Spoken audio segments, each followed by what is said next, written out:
everyone. I am back again, and today I'm going to be doing the Synastry chart between Blake Shelton and Miranda Lambert. I've had a couple of requests, so I'm going to get started on this. Her Vesta, singer, conjuncts his Sun, Venus, and Chopin. This is interesting because it shows the dynamic between the two of them involving music.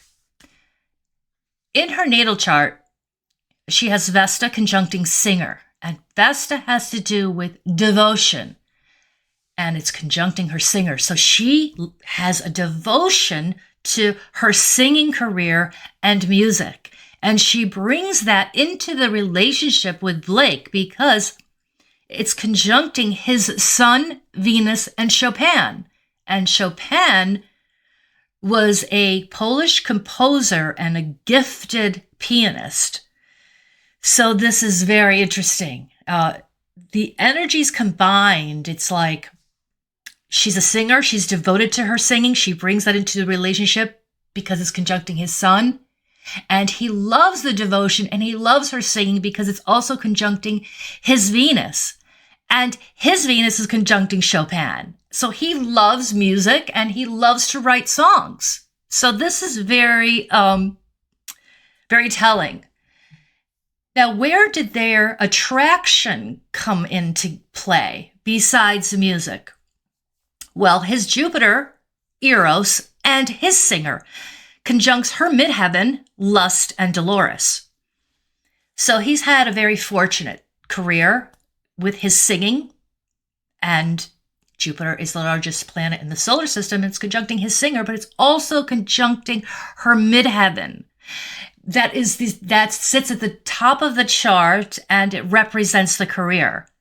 So he brought her good fortune as well because of the singing and their interaction together. I think they met on stage or while they were on tour, but his Jupiter's conjuncting her Lust. So that's a very sexy sort of passionate attraction. And his Jupiter and Eros is also conjuncting her midheaven, and Eros has to do with eroticism and sexiness. So everyone saw this energy between the two of them while they were on stage or out in the open. Now, his Jupiter conjuncts her Dolores, and Dolores has to do with pain and suffering. And that will become evident when it became evident when they broke up. Everyone saw it. His Cassandra conjuncts her descendant and his Humpty Dumpty as well. And Cassandra has to do with this energy. It's like you are telling someone something. You're trying to explain what happened in a situation, or you're trying to convince them of also what is going on, and they don't believe you. So either she did not believe what he had to say, or it could have happened both ways, because I've seen those energies happen both ways when it's conjuncting the descendant. But Humpty Dumpty is there as well, and Humpty Dumpty has to do with things that are broken, and they cannot be fixed. So eventually this relationship was ultimately doomed because his Humpty Dumpty is also conjuncting her Lilith, and that has to do with a raw sexuality. So there's the sexual intimacy between the two of them became broken. And maybe that is why one of them decided to cheat. And I will get to that. Her Casanova and Jupiter conjuncts his Neptune. Now I'm getting into the infidelity allegations. And there's a lot here. I think that I got pretty lucky with this because I don't have his birth time. Now, her Casanova and Jupiter in her natal chart, this suggests that she is a cheater, allegedly. Jupiter's the largest planet in the solar system, and it magnifies the energies that it makes a conjunction to. And Casanova, it's like a sweet-talking ladies' man. Or in this case, a sweet-talking homewrecker. There are plenty of people who have labeled her the home-wrecking hussy. Now,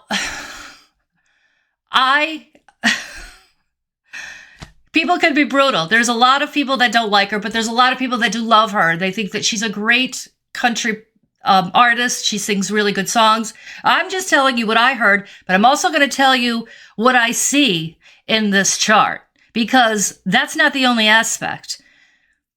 Now, her Jupiter in Casanova conjuncts his Neptune, so there's a possibility here that he was in a fog about it, and he did not know what was going on. They were separate. Maybe they were apart from each other because they were on tour. But Neptune has to do with fogginess, illusions, and deception. And this is verified by the planetary aspects they have, because her Neptune opposes his Venus and his Sun. And that has to do with deception. And he could not see her clearly. He saw her through rose-colored glasses. There's this illusion here. But when you have Neptune opposing Venus in the love department, because Venus is the love planet, the deception or the rose-colored glasses can work on both sides. You each see the other person not for what they really are. Now, her swindle and Ixion conjuncts her Sun natally. And swindle has to do with lying, cheating, having a con artistry way about you. And Ixion, on the extreme side, in Greek mythology, it has to do with murder. But in this case, it's on a lesser degree. Ixion has to do with being a rebel or lawlessness or a bad girl sort of energy. And that's conjuncting her Sun. And I just thought of that song that she had in one of her videos. She had is it called kerosene, where she lights the match and everything just blows up? That's like the perfect energy of Ixion conjuncting her Sun. But also, his lie conjuncts her Sun in swindle. So there's possibility that, there's lying here on both sides, because his lie is conjuncting her Sun. And so they lied to each other, allegedly. And is there a possibility that he was unfaithful to her? Like I said, I don't have his birth time, so it could show up if I did. But, he has his Mars is in Leo. He loves beautiful women. He has a wandering eye. And his Venus is in Gemini, so he's flirtatious.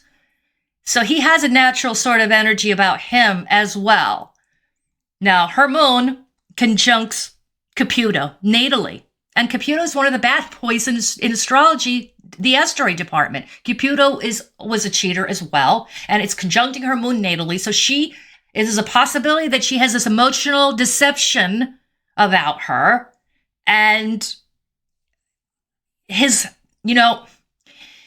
think she accused him of cheating, and he accused her because her Mercury is conjuncting his Caputo. And Mercury's the thinking and talking planet, so she could have said to him, "Are you cheating on me? I don't know. I think you are." Or maybe she thought that he was. Maybe because she was, because his Vulcan conjuncts her Venus. And this is the cherry on top of the cake. In Roman mythology, Venus cheated on Vulcan while they were married. So this to me is absolute proof that she was not faithful in this relationship. But a lot of their